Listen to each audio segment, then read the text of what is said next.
Hello and welcome back to the another episode of the Hindu News Analysis. Well, it is 9th July today, and in this video we are going to discuss some important articles which are very much relevant for your preparation. You know, before we'll start our discussion, I would like to give the brief introduction about our initiative so that if you are new to our channel, you will get more connected with us. Basically from 2nd June, every day we are trying to upload two videos on our YouTube channel. One in the morning session, which is this video, where we discuss the daily news analysis or your current affairs. And second in the evening session, where we will discuss the static syllabus of yours. And we started with Indian polity, which we are about to complete. So if you want to be the part of this journey, please do subscribe the channel, do hit the like button, and do share it with your friends, because we had promised that by the month of January 2026 we are going to complete your full syllabus. Every subject would be cleared here. So if you want to be the part of it, please do subscribe it. Now coming back to our discussion, without any delay, let's start it. And you can see the topic which we had brought today. The first article which is in the news, and it is again about the electoral rolls, the whole confusion with respect to electoral rolls, the revision of electoral rolls in Bihar. So we discussed it in many lectures of ours, in many news analysis sessions. Now let's analyze it, what we have learned so far, what this is, what this simultaneous revision is about, why it is supposed to happen, what are the advantages associated with it, and why there is so much criticism with respect to the simultaneous exercises in Bihar. So let's try to understand it. First let us see what is the problem with our constituencies. First let's analyze it. What is the problem with our elections? What are the various allegations with respect to our elections? Most of the cases you would have heard that we have huge number of ghost voters. We have there is huge malpractice in our elections. It is always alleged that there is huge malpractice in our elections.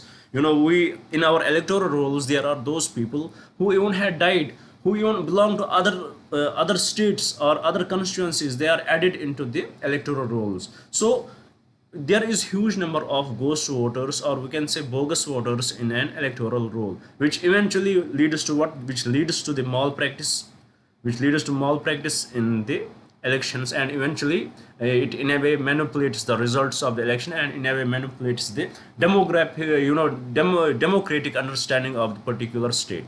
So to curb this fully, there is definitely the need for the electoral roll revision, so that you will find out who are the people who had died. You can eliminate them. You will find out who are the people who had migrated. You can be very much aware of them, so that you can decrease the possibility of these malpractices. And second thing, which is often claimed, which is often discussed, that there is huge duplication of the votes. There is huge duplication of the voters. There are voters who might be in one constituency, and they would had changed their residence in the same constituency and went to the other place. They would be admitted twice. Their name would be admitted twice in the electoral rolls. Or if they would change the constituency totally, their name would be in the two constituencies. So it in a way impacts the election. It in a way impacts the credibility of the election. So to reduce that, we need to have the clear revision of electoral rolls. So with respect to that, these are the major issues. These are the major issues which are often highlighted by the people, which are often highlighted by the opposition, which are also highlighted by the government in rule. Whenever there would be elections, Election Commission of India would try to do this, will try to reduce it. So for this, to curb this, the Election Commission of India, they ask for every year or any time that they should go for what? They should go for electoral revisions. And now in the electoral revisions, there are different types. Either it would be the simple electoral revision, which happens on the yearly basis, or they can go for the intensive intensive electoral revisions, or special intensive electoral revisions, which they are going for the first time. But there are various but this time there are various criticisms associated with that. So how they can, once they will go for the electoral revisions, they would come to know who are the actual voters, and they will eliminate these bogus and ghost voters. Now let's see what is the issue. What is the issue behind it? This is the rationale behind it, why they are going for these things, why they want to have a good check over who are the voters. Why they want to, so that once they will come to know who are the actual voters, they will eliminate the ghost voters, they will eliminate the duplication. This is the rationale behind the electoral revision. Now let's see what is the issue, why there is so much cry this time that this should have not happened, it should have been postponed, or why this matter went to the Supreme Court, why this is heard by the Supreme Court. What is the reason for that? There are various issues with respect to that. Right now, what the Election Commission of India, basically it is under the power of the Election Commission of India to go for the electoral revisions. But right now, how they are doing it, this is raising the question. They are asking for various documents. They are asking for various documents, and in a way they are asking the, even though they are asking for the enrollment of voters on the voter list, but at the same time it acts as they are checking the citizenship of the people, and that too in a very little time span, approximately 30 days. That too in within 30 days they are doing this. So this is the biggest question mark to this, why they need that much documentation for that. It would be equivalent to checking the citizenship of these people, and it would be equivalent to NRC, for what the government took 7 years to do that exercise, but here they are going to complete it in 1 month. So definitely it will impact many people. The workload would be huge, and the people will have to prove their citizenship. They will have to prove their that they belong to this constituency, so that the burden of proof falls on people. And definitely, the education level we have in this particular state, the awareness in the people we have in this particular state is very low. So definitely there would be many people, huge number of people would be there who would not be even able to collect these documents on time, and they will not be able to to satisfy the officials who are responsible for that they belong to this particular constituency. So this is one of the issue raised by the opposition, or raised by the people who really think over it. Then the second important thing is with respect to the voters. Let's have a look. Let's see what does the Election Commission of India say. The Election Commission of India says those who were enrolled in 2003 revision, they will not have to prove that they belong to this particular state, they belong to they belong to those constituencies. But those who were not enrolled in 2003, who were either became 18 after 2003, or who had not enrolled in 2003, they have to enroll. So if we look at the data, what had happened in Bihar since 2003, approximately it is counting approximately 60% of the population.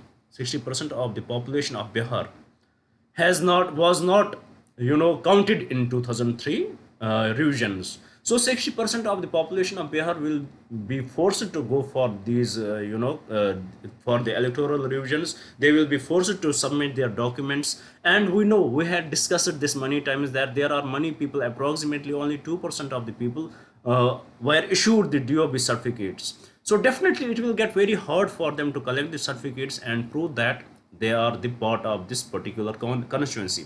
And eventually what will it lead to? Eventually it will lead to the loss of voting rights of these people, So in a way it is going to impact the elections, and this is one of the criticism which the opposition is raising over the government, that you are deliberately doing that so that you will have an upper edge in the elections. You can right now the wave is against you in this particular state. You are going to lose the elections as per the statistics say. So you want to corrupt the voting rights of these people by this exercise. You will eliminate those people. Those people will be forced to bring in the documents, and the time period is very low. You know that the way you chose the time, it is very much arbitrary, and we hate arbitrariness in our constitution. If you would have read article 14, 15, so definitely it is raising many questions. So with respect to this, they are alleging that the government right now, they are deliberately doing this so that they can impact the election results. So with respect to this, the case went to the Supreme Court, and Supreme Court is hearing it. Let's see what will Supreme Court say, and then we will get the best idea about it. Till now, it is the Election Commission of India who is getting the authority to go for the electoral revisions under Article 324 and also under Section 21 of the Representation of Peoples Act 1950. So please do remember these important facts. It could be very much essential for you. And you know, under Section 21 of Representations of Peoples Act 1950, it says at 4 places the Election Commission can ask for the can ask for the electoral roll revisions. For example, if there is any Lok Sabha election, if there is any by-election before that, if there is directions of the ECI in 1 year anytime, or special revision for the constituencies. But it is only particular to constituencies, not for a particular state. So let's see what does the court say with respect to that. So with this, I hope you had got the proper understanding of this topic. We are discussing it now from last 1 to 2 weeks, and I hope you had understood it properly. Now let's move to the another article and see what we had brought there. Well, the article is about the military spending, the rising military spending. What will be effect of rising military spending? If we will see, how world is responding in last few years.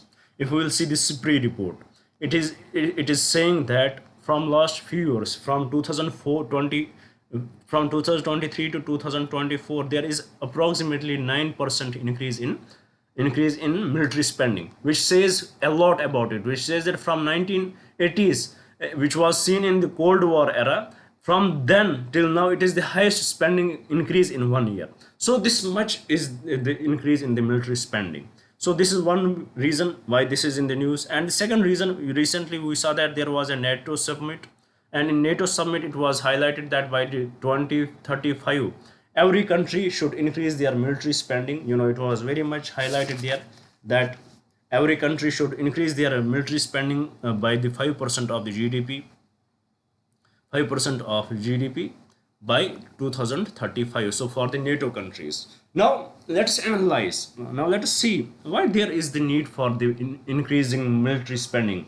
So what impact it will have on the what is the impact of it going to be have on the social spending, the social spectrum, the social what do you need for the living with the bare minimum. So let's see how it is going to balance the world, in which direction we are moving right now. First of all, let's analyze. What is the major reason why do countries spend so much on military? What is the major reason? The major reason is to show the deterrence. Major reason is to show the deterrence, to the world, that if you want to attack us, we have the ability that we can cause the enough damage to you too. So it is a kind of a deterrence for a country, that if you are spending so much money in the military, that it will show to it will show the countries who are opposing you, who are challenging you, that they are not, if they will attack you in any way, they are not going to be spared. So it is giving you the deterrence to that you are in that race, that nobody is going to attack you. Second, why countries, for example, countries like USA, China, and including Russia, why they spend? They have the enough technology that no country will. They have the nuclear weapons, they have everything. No country will dream of attacking them.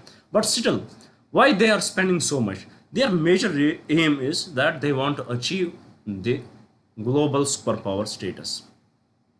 the best way you would be considered powerful if you have the military advantage, if you have the military advantage, if you have the defense, if your defense is the best in the world, if your arsenals are the best in the world, then definitely you will be the world superpower. It doesn't depend, it is the proper understanding of the people, it is the proper understanding. It doesn't depend what your economy is.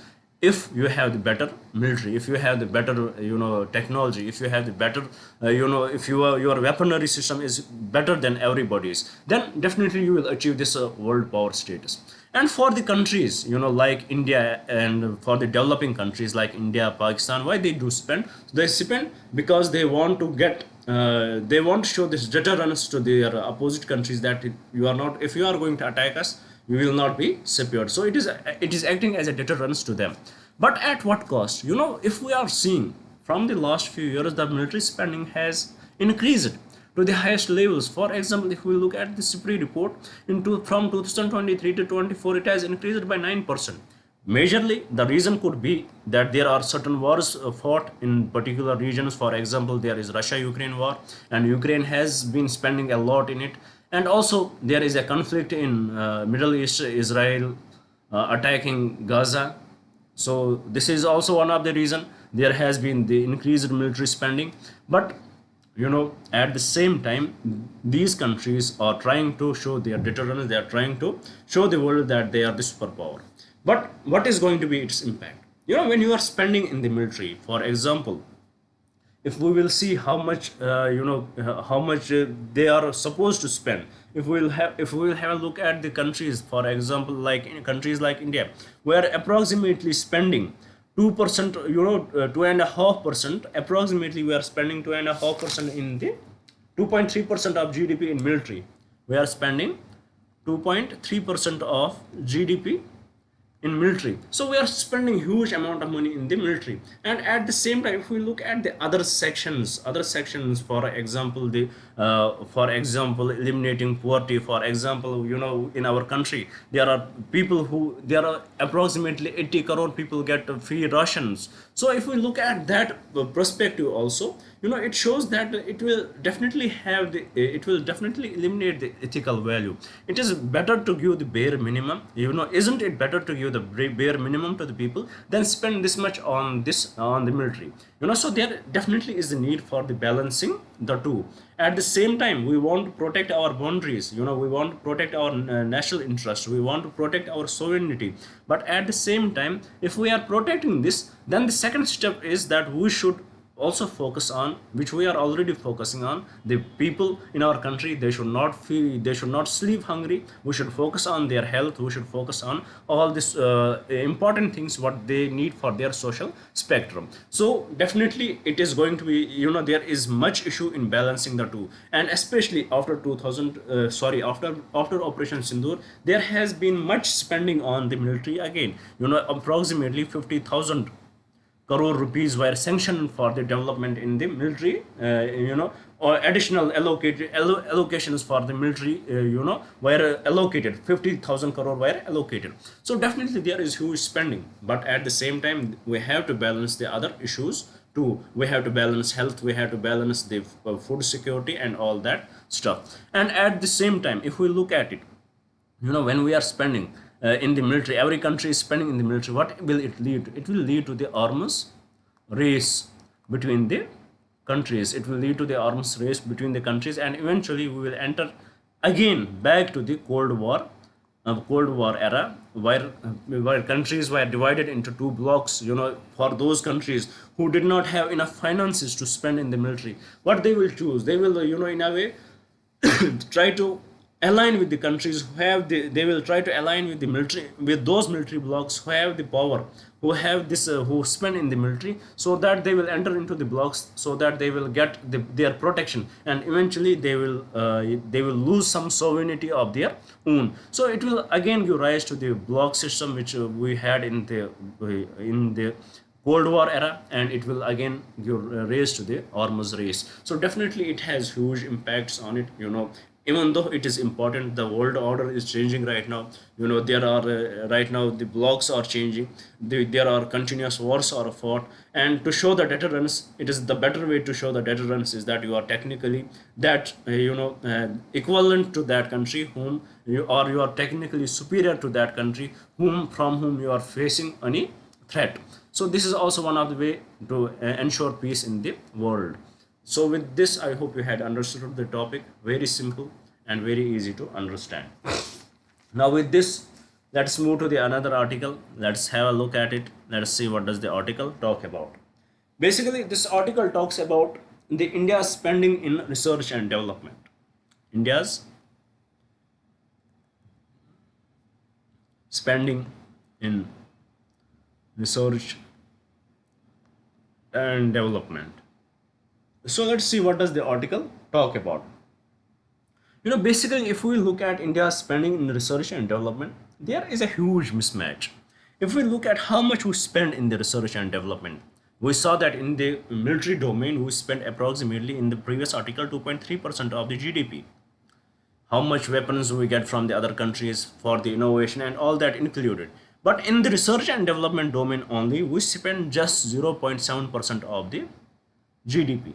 So this is how low we are spending, and if we'll compare it with the other country like South Korea, they are spending 4.5% of their GDP in the research and development. So there is huge gap, and it is very much evident in our research and development. We are highly dependent on the imports from other countries, whether it would be the batteries, whether whatever it would be, we are highly dependent on them because we had not invested much in this regard. And it is not the fault of the government, basically fully the fault of the government, because in the other countries there is the collaboration between the there is often seen the collaboration between the private and public sector. But in India, the majority of the funding, approximately 70% of the funding, is done by the public sector. So there is very least amount of funding done by least investment from the private sector. So for that, the article here highlights that the government of India, they are trying to incentivize the private sector to invest in the R&D, so that they will provide them funds from the ANRF, which is National Research Foundation. Please remember that foundation, Anushandan National Research Foundation. From this research foundation, they will fund the private investors who are going to, whom the government is incentivizing that they should invest in the private sector, and they will give them. And this would be done at the fourth stage of their discussion, or we can say of this process. Once they would study how they are going to invest it, and once how they had invested, they had the idea, and then they will provide the funds. So this about this article. This article basically talks about the lack of funding in the R&D department, research and development. Reason, the GDP investment is very low, which is 0.7%. There is definitely need to increase it. Second, the private sector is not that much interested. It is mostly from the public sector. So right now the government is trying best to incentivize the private sector to come into the research and development and invest, and they are providing funds to them through the they had brought up the scheme where they will provide funds through this Anushandan National Research Foundation. So in this way they are going to incentivize these private sectors so that they will invest in it, and eventually increase the amount, increase our R&D to the next level, and also increase the investment in it, so that we can be the we can achieve the indigenization in the R&D. We can have our own products, we can have our own manufacturing in our own country. So this is the major purpose of it. So with this, I hope you had understood it, and you had understood the concept here. Now with this, let's move to the another article. Let's have a look at it, what it is about. Here the article is talking about the rare great hornbill sighting in Izimala sparks renewed calls for biodiversity conservation. So what is this basically article talking about? It is talking about this rare great hornbill. Where this rare great hornbill is found, it is mostly found in the south East Asian countries, especially Nepal, Bhutan, and India, Indian northeast side, and also in India. And with respect to this, it is also the state board of Kerala. It has protection under Schedule 1 of Wildlife Protection Act. So please remember these facts, and it is vulnerable under IUCN, list. So these are some facts about it which can be important for your preparation. Now with respect to this, let's have a look at what type of question can be asked in the exam. Let us see that. Here the question says, consider the following statements regarding the Great Hornbill. First statement is that it is primarily found in the tropical and subtropical forests of Southeast Asia and the Indian subcontinent. 100% correct, especially in Bhutan, Nepal, and India. The species is listed as a critically endangered. No, it is listed as vulnerable under the IUCN Red List of Threatened Species. Totally incorrect. Second, a unique breeding behavior involves the female sealing herself into a tree cavity during incubation, relying on the male for food. That's true. So with respect to this question, the correct statements are statement 1 and statement 3 only. With this, I hope you had understood the topic here and the question as well.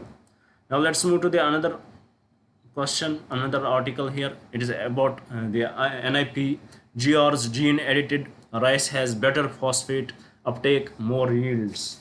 What this article basically talks about, NIP, National Institute of Plant Genome Research, they have used CRISPR Cas9 gene editing technology to increase the phosphate in the rice. So that's what can be useful for you. So with respect to this, let us see what kind of question can be asked in the exam. So basically what they had did, their experiment is under CRISPR Cas9 technology. They had used they